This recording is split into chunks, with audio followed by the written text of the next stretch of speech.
قیامت کے دن جب اہل جنت اہل جہنم سے پوچھیں گے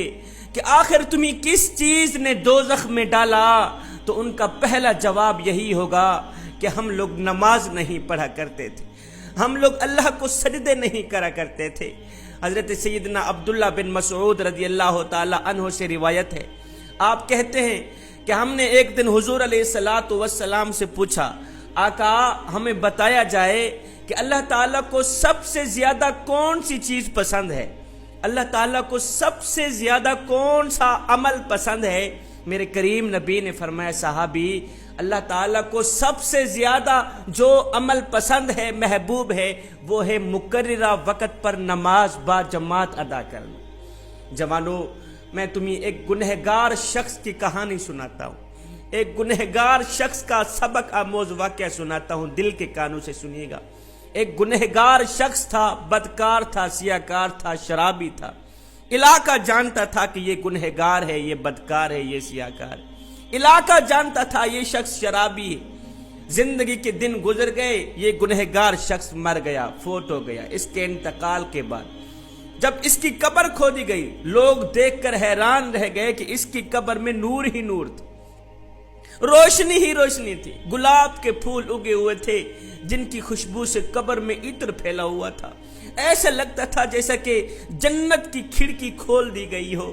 جنت سے ٹھنڈی ٹھنڈی ہوائیں چل رہی ہوں، خوشبو آ رہی ہو۔ لوگ دیکھ کر حیران رہ گئے کہ یہ تو گنہگار تھا، یہ تو بدکار تھا، یہ تو شرابی تھا، پھر قبر میں روشنی کہاں سے آ گئی، قبر میں خوشبو کہاں سے آ گئی، ٹھنڈی ٹھنڈی ہوا کہاں سے آ گئی۔ خیر، اس گنہگار شخص کی تدفین کی گئی۔ تدفین کرنے کے بعد لوگ اس گنہگار شخص کی بیوی کے پاس گئے، پوچھا، مائی آخر تیرا شوہر کون سا ایسا عمل کیا کرتا تھا جس عمل کی وجہ سے آج اس کی قبر میں نور ہی نور تھا، گلاب کے پھول اگے ہوئے تھے جن کی خوشبو سے قبر میں عطر پھیلا ہوا تھا، اور تیرا شوہر تو شرابی تھا،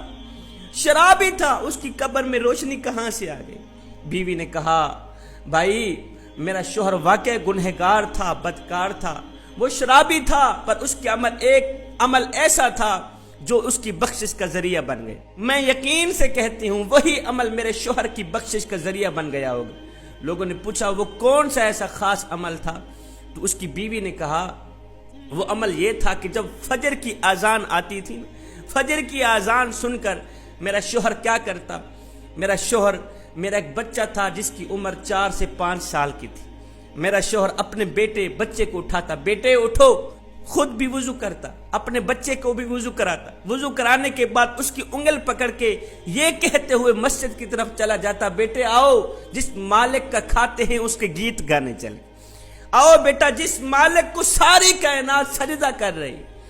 چرند پرند انسان حیوان ساری کائنات اس وقت جس کریم رب کے آگے جھکی ہوئی ہے، آؤ اس کریم رب کے آگے جھکنے جائیں، اس کریم رب کو سجدہ کرنے جائیں، آؤ بیٹے نماز پڑھنے جائیں۔ ہو سکتا ہے 5 سال کا بچہ تھا، 5 سال کے بچے کو یہ کہتا، بیٹے ہو سکتا ہے یہ نماز ہماری زندگی کی آخری نماز،